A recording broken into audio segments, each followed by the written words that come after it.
Greetings, Dr. Jones and fellow classmates. I'm Xavier Dalton. Have you ever wondered how bills were created and how bills and laws were created in America? I'm here today to inform you of how a bill becomes a law. I chose this topic because I have a very profound interest in how the United States government works.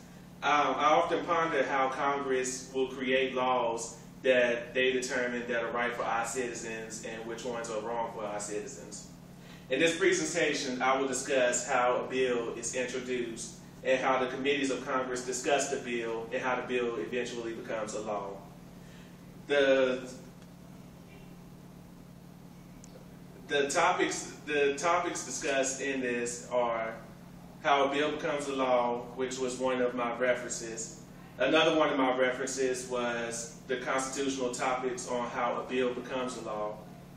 And then my third reference is Government 101, how a bill becomes a law. First, I would like to start off with how a bill is introduced. A member of the legislature introduces a bill to Congress. Legislation is handed to a clerk, and the House then places the bill in a hopper. The bill is assigned a number, normally HR1 or S1, for example. The bill is then labeled with the sponsor's name. The bill is then sent to the government, and the government sends it to a printing office, and copies are made of the bill, and the bill is then sent to the Senate and the House of Representatives. The Senate bills can be jointly sponsored, and the members can co-sponsor a piece of the legislation. Secondly, the bills of Congress are discussed with the bills. The bills of Congress are discussed in committees. Secondly, the committees of Congress will get together and discuss a bill. The bill is discussed in a parliamentary manner. The bill is referred to an appropriate committee by the Speaker of the House or the presiding officer of the Senate. Most often in the actual referral decision, the House and the Senate vote the bill in a parliamentary manner. The bills may be referred to more than one committee and may be split into parts and sent to different committees. The Speaker of the House may set limits to each committee. The bill is placed on the calendar of committee from which they have been assigned, and the failure to act on the bill will cause the bill to immediately forfeit, and it will no longer go forth in Congress. In the House, debate is limited by rules formulated by the Rules Committee.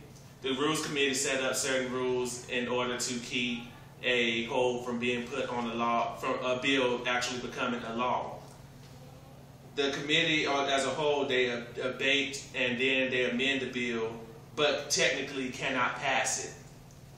The debate is guided by a sponsoring committee and is equally divided into proponents and opponents. Each committee decides how much time to allot to each person, and amendments must germane the subject of the bill. No riders are allowed. A quorum is called to vote, and then they gather enough members for the bill to be voted on, which is normally around 218 members. In the Senate, the debate is unlimited unless there is a cloture in vote. The members may speak as long as they want, and the amendments need not to be germane, and the riders are often offered. Finally, the bill is then decided amongst Congress whether it should become a law or not. The bill is then voted on, and if it's passed, it is sent to the chamber unless the chamber is already in a similar measure under consideration.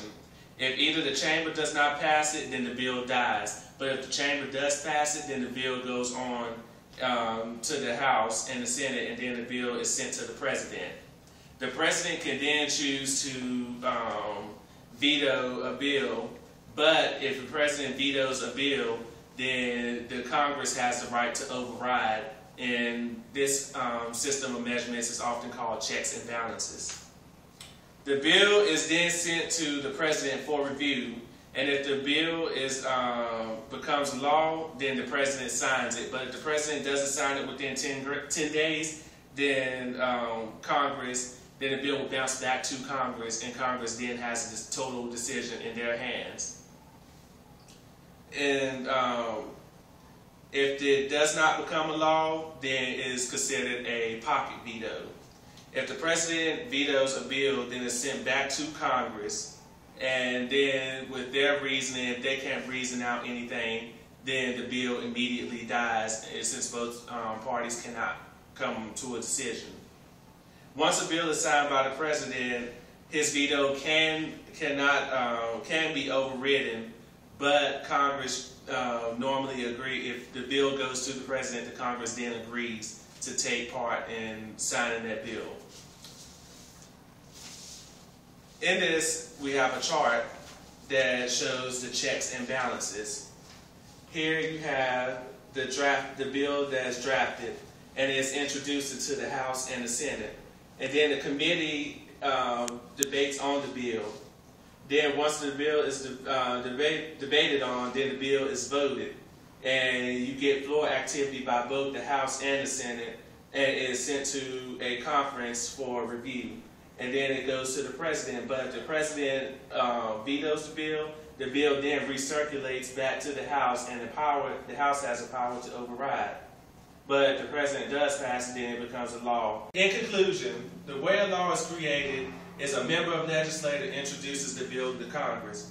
The Congress then discusses the bill in a parliamentary procedure, and then the bill is voted on. Any questions? Thank you very much.